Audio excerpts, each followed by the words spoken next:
Mr. President,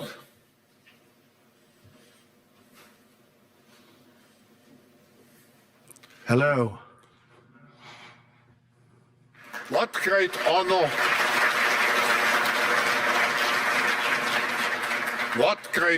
and pleasure to welcome you back to the Davos community.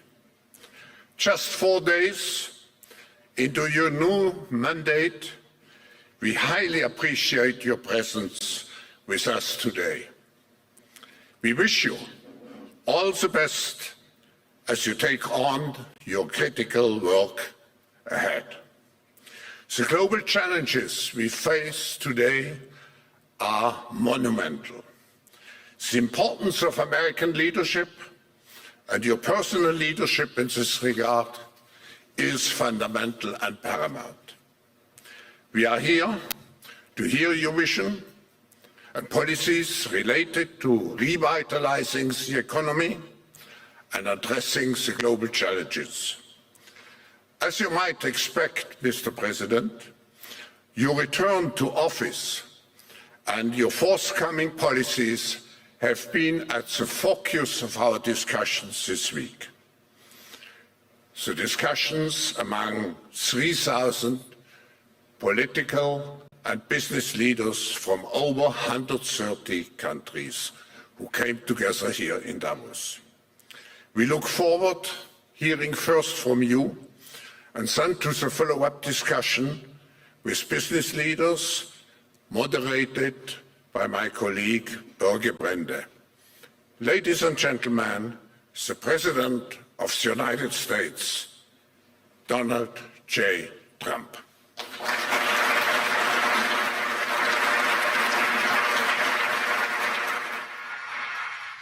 Well, thank you very much, Klaus, and hello to everyone in beautiful Davos. This has been a truly historic week in the United States. 3 days ago, I took the oath of office, and we began the golden age of America. The recent presidential election was won by millions of votes, and all 7, every one of them, all 7 swing states.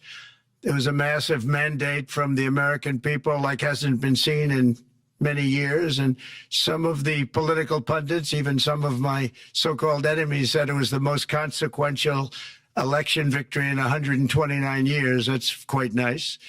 What the world has witnessed in the past 72 hours is nothing less than a revolution of common sense. Our country will soon be stronger, wealthier, and more united than ever before, and the entire planet will be more peaceful and prosperous as a result of this incredible momentum and what we're doing and going to do. My administration is acting with unprecedented speed to fix the disasters we've inherited from a totally inept group of people and to solve every single crisis facing our country. This begins with confronting the economic chaos caused by the failed policies of the last administration. Over the past 4 years, our government racked up $8 trillion in wasteful deficit spending and inflicted nation-wrecking energy restrictions, crippling regulations, and hidden taxes like never before.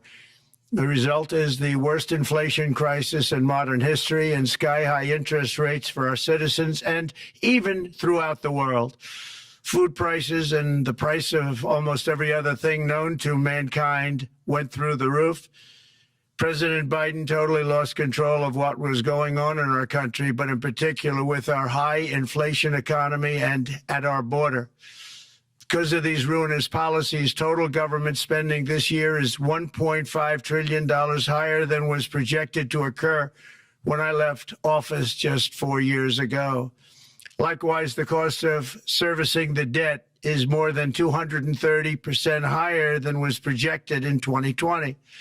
The inflation rate we are inheriting remains 50% higher than the historic target. It was the highest inflation probably in the history of our country. That's why from the moment I took office, I've taken rapid action to reverse each and every one of these radical left policies that created this calamity, in particular with immigration, crime, and inflation. On day one, I signed an executive order directing every member of my cabinet to marshal all powers at their disposal to defeat inflation and reduce the cost of daily life.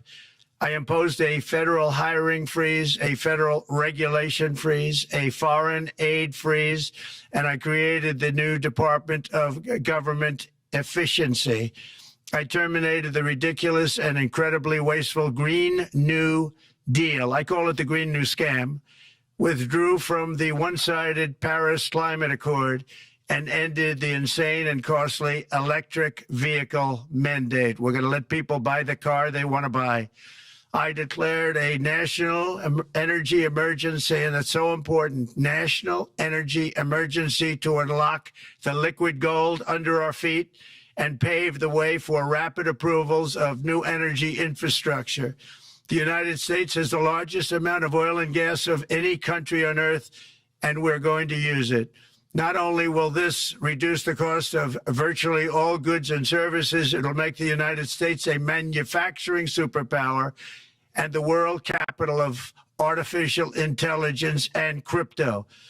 My administration has also begun the largest deregulation campaign in history, far exceeding even the record-setting efforts of my last term. In total, the Biden administration imposed $50,000 in additional regulatory costs on the average American household over the last 4 years.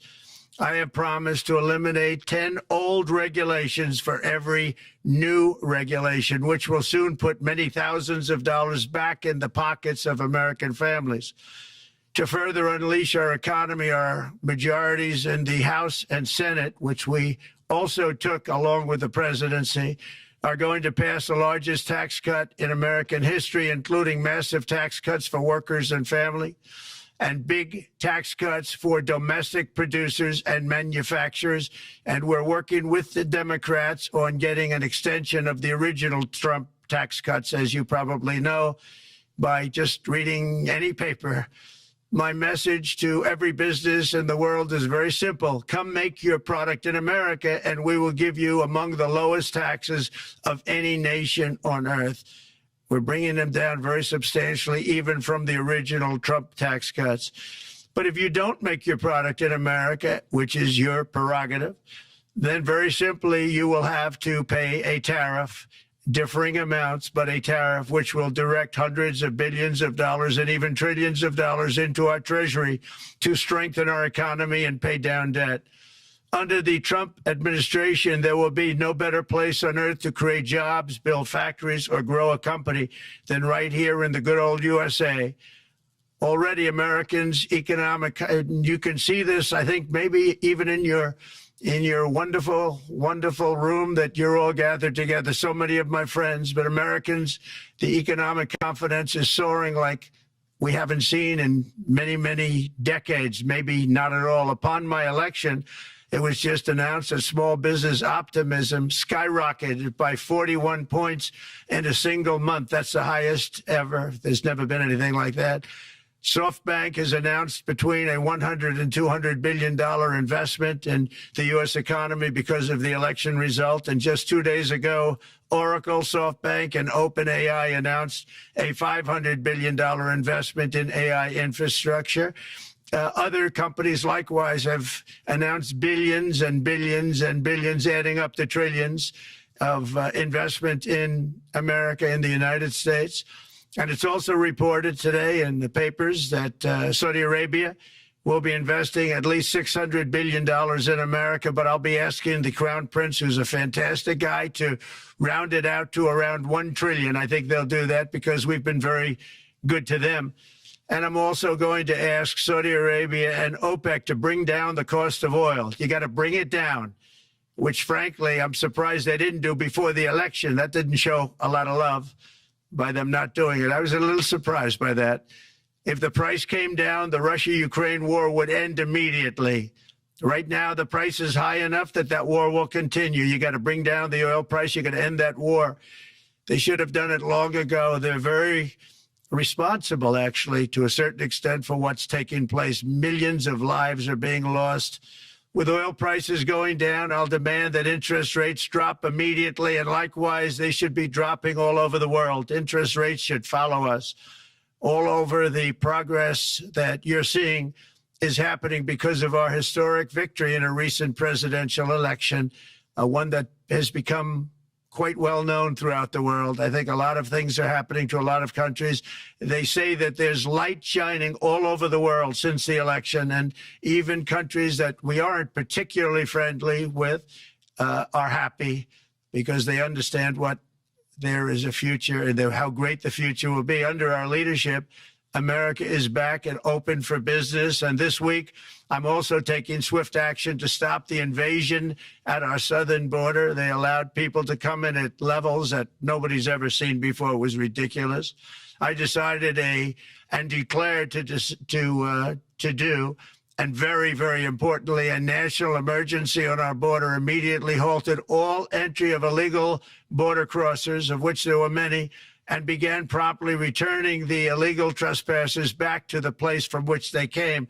That action, as you've probably seen, has already started very strongly. I've deployed active duty U.S. military and National Guard troops to the border to assist in repelling the invasion. It was really an invasion. We will not allow our territory to be violated. After 4 long years, the United States is strong and sovereign and a beautiful nation once again. It's a strong, sovereign nation. In addition, I'm pleased to report that America is also a free nation once again. On day one, I signed an executive order to stop all government censorship. No longer will our government label the speech of our own citizens as misinformation or disinformation, which are the favorite words of censors and those who wish to stop the free exchange of ideas and, frankly, progress. We have saved free speech in America, and we've saved it strongly. With another historic executive order this week, I also ended the weaponization of law enforcement against the American people and, frankly, against politicians, and restored the fair, equal, and impartial rule of law. My administration has taken action to abolish all discriminatory diversity, equity, and inclusion nonsense. And these are policies that were absolute nonsense throughout the government and the private sector. With the recent yet somewhat unexpected great Supreme Court decision just made, America will once again become a merit-based country. You have to hear that word, merit-based country. And I've made it official, an official policy of the United States, that there are only 2 genders, male and female. And we will have no men participating in women's sports, and transgender operations, which became the rage, will occur very rarely. Finally, as we restore common sense in America, we're moving quickly to bring back strength and peace and stability abroad. I'm also going to ask all NATO nations to increase defense spending to 5% of GDP, which is what it should have been years ago. It was only at 2%, and most nations didn't pay until I came along. I insisted that they pay, and they did, because the United States was really paying the difference at that time, and it was unfair to the United States. But many, many things have been unfair for many years to the United States. Before even taking office, my team negotiated a ceasefire agreement in the Middle East, which wouldn't have happened without us, as I think most of the people in the room know. Earlier this week, the hostages began to return to their families. They are returning, and it's a beautiful sight, and they'll be coming in more and more. They started coming back on Sunday. Our efforts to secure a peace settlement between Russia and Ukraine are now hopefully underway. It's so important to get that done. That is an absolute killing field. Millions of soldiers are being killed. Nobody's seen anything like it since World War II. They're laying dead all over the flat fields. It's a flat field farmland. And there's millions of Russians and millions of Ukrainians, and nobody's seen anything like it since World War II. It's time to end it. And here in America, we have big events coming up. Next year, we have the 250th anniversary of America's founding. I'm so honored to be president during that. That's been a big event. They've been talking about it for 10 years. We also have the World Cup. And I understand Gianni's in the room. Infantino, he was very instrumental in helping us get it. He's there with you someplace, I think, and I want to thank him for that. And then we have the Olympics coming up, which I was instrumental in getting also in my first term. And who would have known that by skipping a term, I would get the Olympics? I was upset. I said, you know, I got the Olympics to come and I won't be president. But it turned out through a stroke of luck, or whatever you might call it, that I'm going to be president during the World Cup and the Olympics and the 250th anniversary. So that's going to be three big events. And we've accomplished more in less than 4 days. We have really been working 4 days than other administrations have accomplished in 4 years. And we're just getting started. It's really an amazing thing to see. And the spirit and the light over our country has been incredible. Under the last administration, our nation has suffered greatly, but we're going to bring it back and make it greater, bigger, stronger, better than ever before.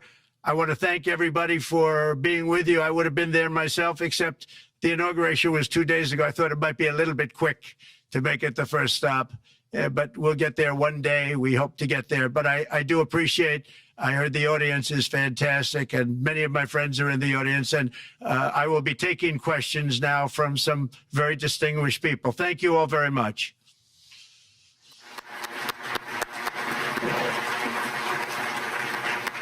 Thank you. Thank you very much, Mr. President, for that very powerful speech. And I think you could hear the applause all the way from Davos to the White House. But next year it will be even better, because then you can get the applause here in Davos. So we wish you welcome to our village next year. We hope to see you. Thank you very much. So we also know, Mr. President, that you open up for interaction here. We have a great panel with some of the most distinguished business people in the world. Let me start with someone that you know really well, that I think is almost a neighbor of you in Florida.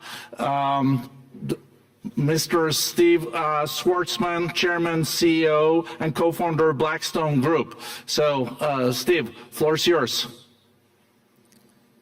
Well, Mr. President, I'm sure the Crown Prince of Saudi Arabia will be really glad you gave this speech today.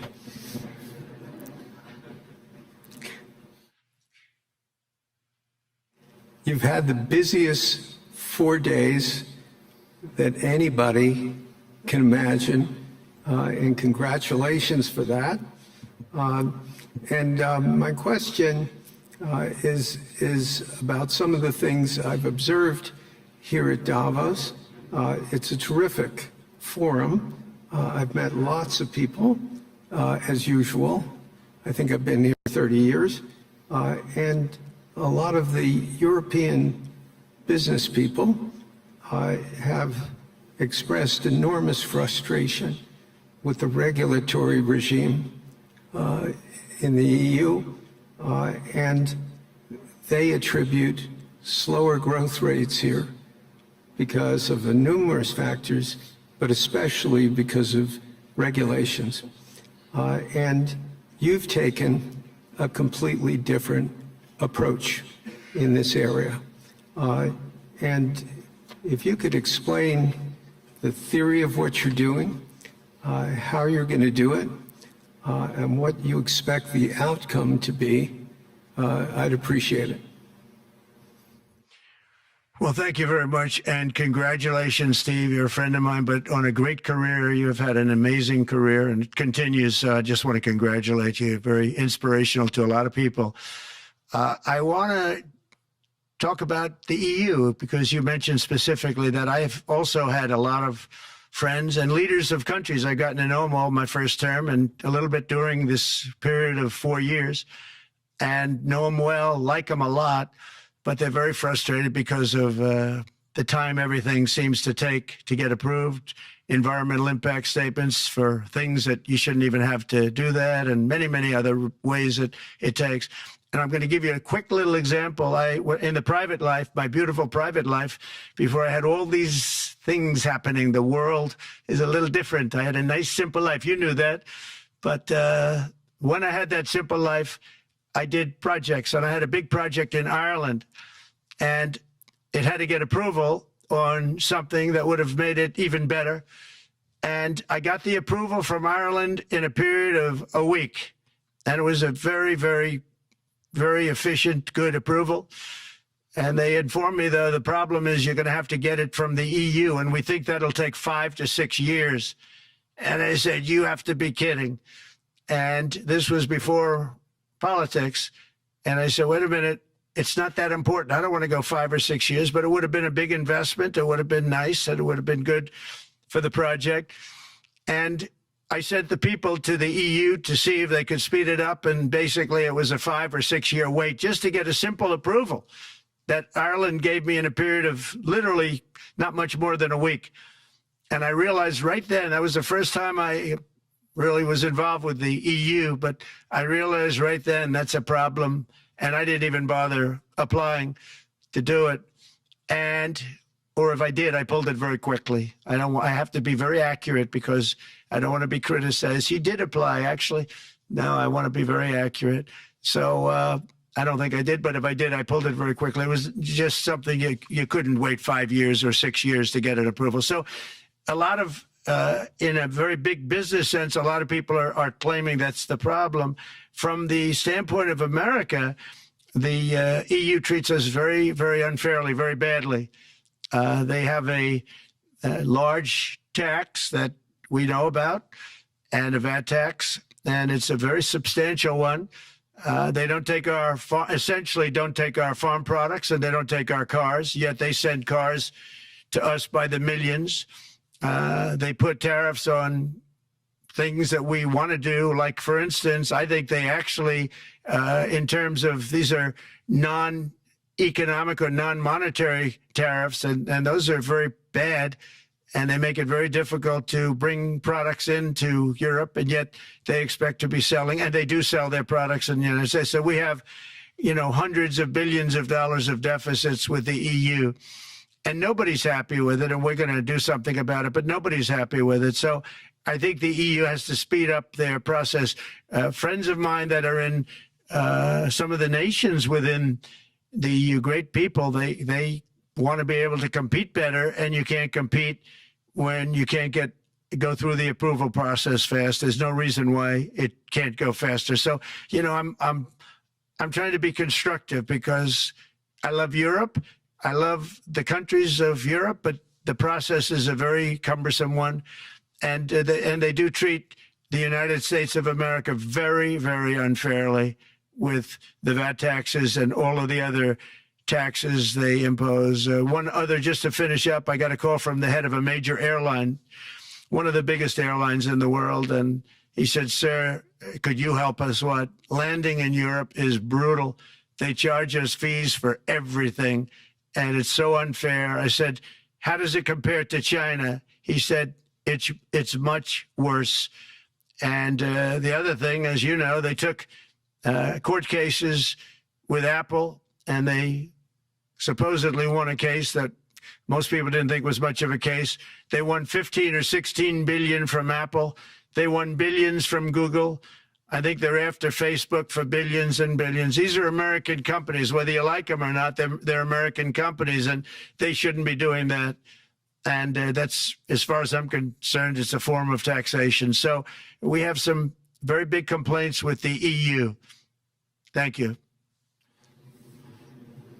Thank you very much, Mr. President. We'll now go to one of your friends in the EU, Patrick Pouyanné. He's the chairman and CEO of Total Energies. I guess you have a question ready, Patrick, for the president. Mr. President, as we understand, energy is at the top of your agenda, and it's an honor for me to represent the energy industry tonight. In this panel, Total Energies is indeed the fourth largest oil and gas and electricity company in the world. I will not ask you a question about the oil price. It's quite clear what you expect from us. I will go to gas more. And our company is the largest #1 exporter LNG from the US company.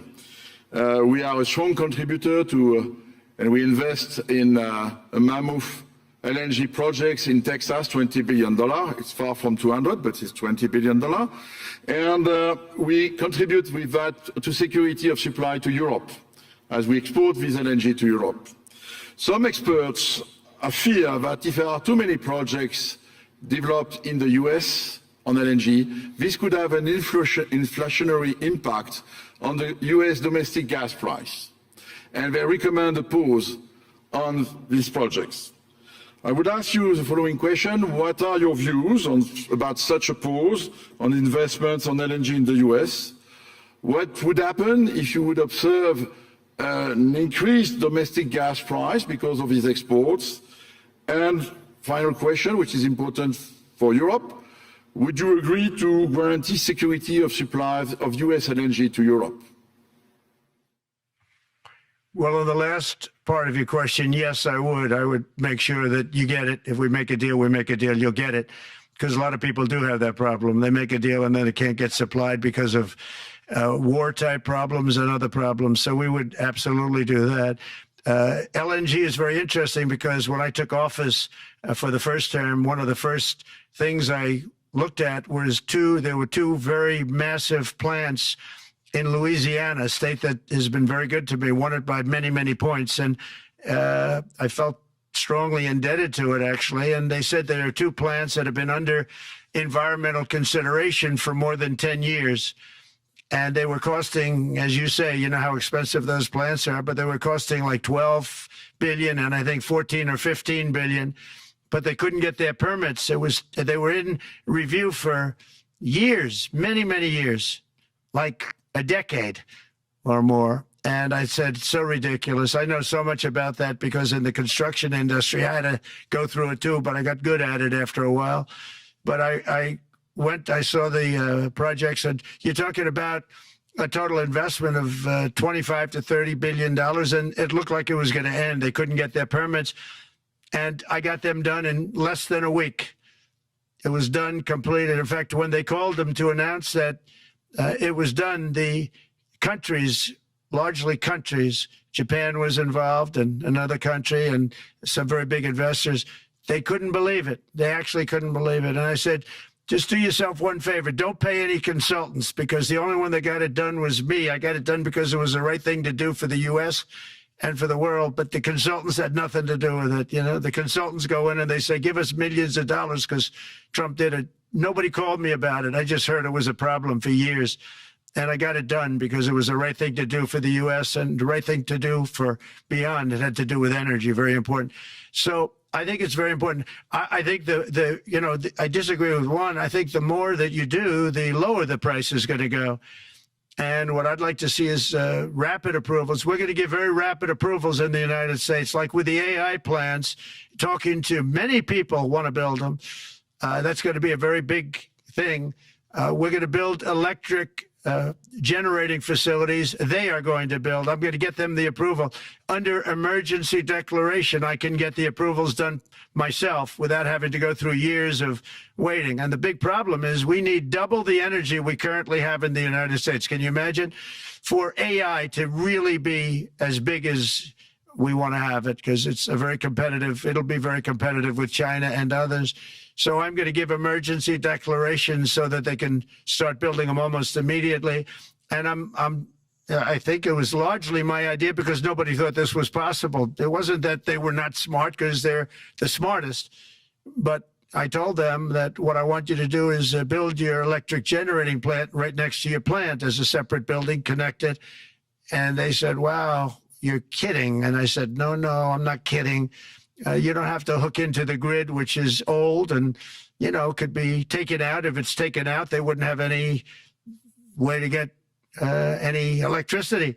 So we are going to allow them to go on a very rapid basis to build their plant, build the electric generating plant. They can fuel it with anything they want, and they may have coal as a backup, good, clean coal, If there were a problem with a pipe coming in, as an example, you're going with gas, oil or gas, and a pipe gets blown up or for some reason doesn't work, there are some companies in the U.S. that have coal sitting right by the plant so that if there's an emergency, they can go to that short-term basis and use our very clean coal. So that's something else that a lot of people didn't even know about, but nothing can destroy coal, not the weather, not a bomb, nothing. It might make it a little smaller, might make it a little different shape, but coal is very strong as a backup. It's a great backup to have that facility, and it wouldn't cost much more money.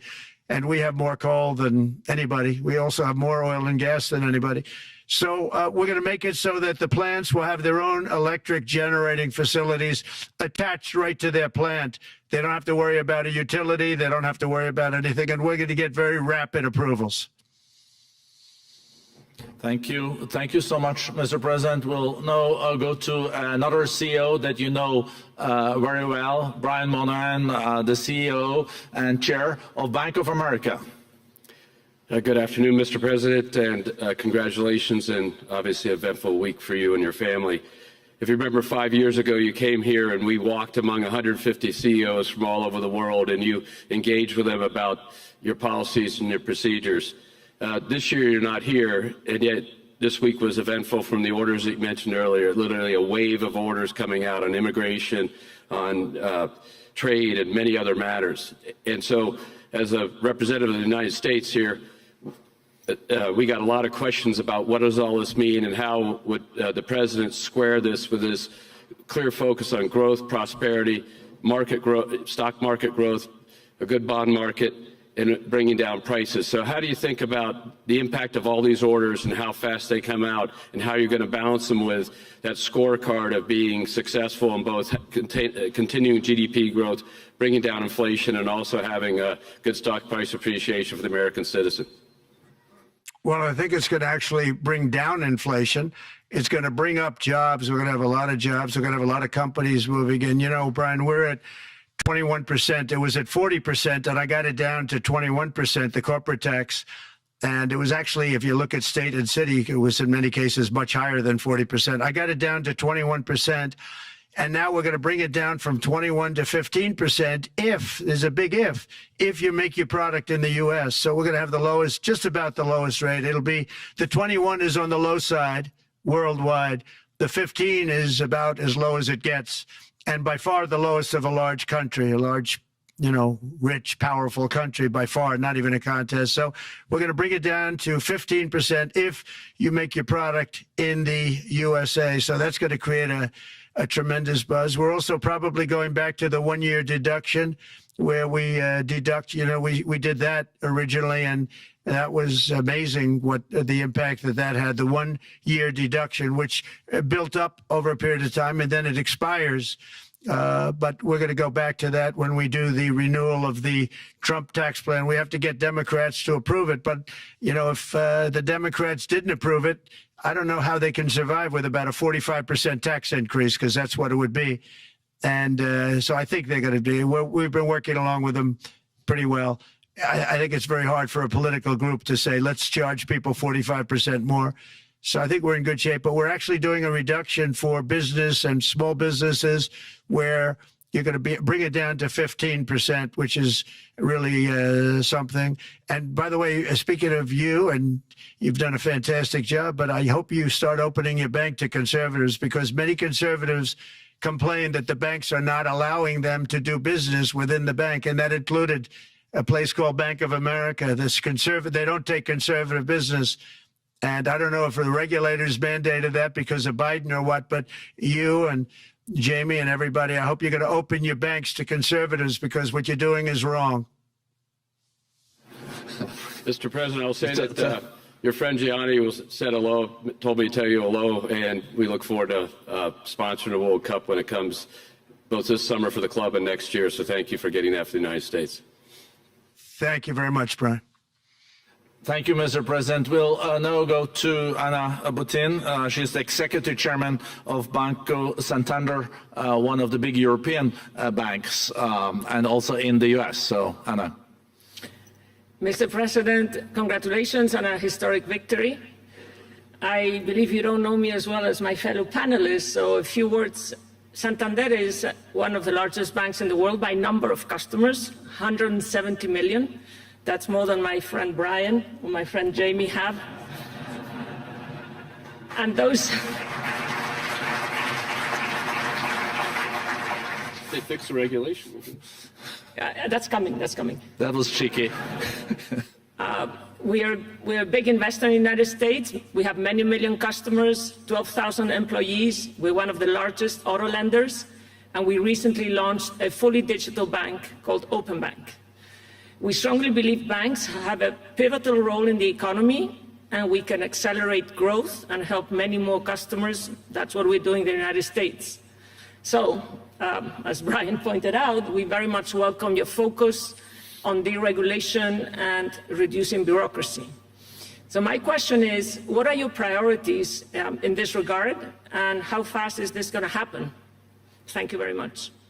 I think it's going to, thank you and congratulations. I know very much about your bank, and you've done a fantastic job. Congratulations. We are going to move very quickly. We've moved very quickly. We've done things in the last 3 days that nobody thought were possible to do in years.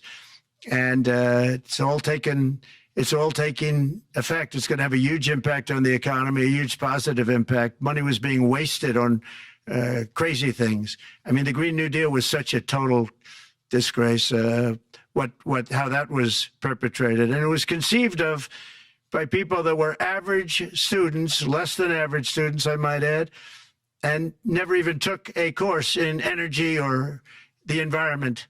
It was just a game. Remember, the world was going to end in 12 years.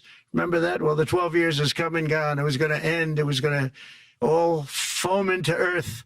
But, you know, the time has come. These people, and they really scared the Democrats large. I can't say the Republicans. The Republicans maybe could have fought harder to stop it, but it's been a tremendous waste of money. You know, during my 4 years, we had the cleanest air, we had the cleanest water, and yet we had the most productive economy in the history of our country. We had the most productive economy until COVID came. We had the most productive in the history of our country by far, and actually, you could look worldwide. We were beating everybody from China to everybody else. So, and we think we really now, with what we have learned and all of the other things that have taken place, we think we can even far surpass that, actually far surpass it. But we do, one thing we're going to be demanding is we're going to be demanding respect from other nations. Canada, we have a tremendous deficit with Canada. We're not going to have that anymore. We can't do it. I don't know if it's good for them. As you probably know, I say you can always become a state.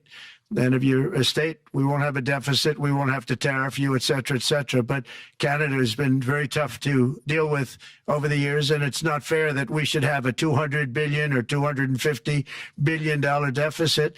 We don't need them to make our cars, and they make a lot of them. We don't need their lumber because we have our own forests, et cetera, et cetera. We don't need their oil and gas. We have more than anybody.